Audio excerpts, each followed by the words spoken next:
जो geographic data होता है ये जीआईएस का नेटिव डाटा होता है। लेकिन जो एट्रीब्यूट, अगर हम कोई भी प्रॉब्लम सॉल्व कर रहे हैं जीआईएस में, तो हमें जियोग्राफिक डाटा के साथ साथ एट्रीब्यूट डाटा और टेम्पोरल डाटा की भी रिक्वायरमेंट होती है। तो इस वीडियो में हम देखते हैं कि जो जीआईएस डाटा मॉडल है वो क्या हुआ। जीआईएस डाटा मॉडल को समझने से पहले हम देखते हैं कि डाटा मॉडल्स क्या हुआ। जो डाटा मॉडल्स हमारे पास होते हैं ये एक एक कंसेप्चुअल फ्रेमवर्क होता है जो कि अंडरलाइंग डाटा एलिमेंट्स और उनके बीच की इंटर रिलेशनशिप को डिफाइन करता है। तो जो अगर हम इसी डेफिनेशन को जीआईएस की टर्मिनोलॉजी में एक्सटेंड करते हैं, जीआईएस के एनवायरनमेंट में एक्सटेंड करते हैं, तो जो जीआईएस का नेटिव डाटा है, जियोग्राफिक डाटा, उसमें जो डाटा एलिमेंट्स है उनके बीच के इंटर रिलेशनशिप को डिफाइन करते हैं जीआईएस डाटा मॉडल्स। तो जो जो हम आगे चलते जाएंगे इस वीडियो में हमें पता चलेगा कि ये डेफिनेशन क्लियर होती चली जाएगी। तो ये दो तरीके के डाटा मॉडल्स होते हैं जीआईएस में। एक होता है रास्टर डाटा मॉडल, दूसरा होता है वेक्टर डाटा मॉडल।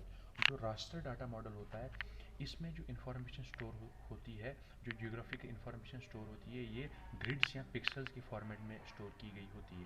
इसकी एग्जांपल है जैसे मान लीजिए जो हम इमेज कैप्चर करते हैं अपने फ़ोन से, तो उसमें जो इन्फॉर्मेशन स्टोर हुई होती है वो कलर्ड एलिमेंट्स की फॉर्मेट में स्टोर हुई होती है।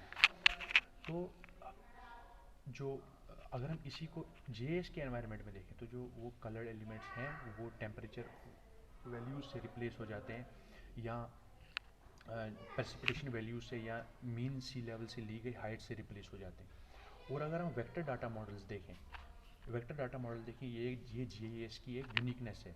वेक्टर डाटा मॉडल में जो इन्फॉर्मेशन स्टोर होती है ये पॉइंट्स की फॉर्मेट में स्टोर हुई होती है। हर एक पॉइंट जो होता है वो रिप्रेजेंट कर रहा होता है एक्स, और हर एक पॉइंट के अंदर एक्स और वाई कोऑर्डिनेट में इन्फॉर्मेशन को वो स्टोर कर रखता है।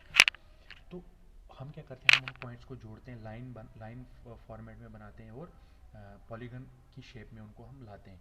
तो और कुछ डाटा सेट्स का भी इस्तेमाल किया जाता है उसको इन्फॉर्मेशन को स्टोर करने के लिए, ताकि जो हमारी इंटरप्रिटेशन है वो अच्छी हो सके।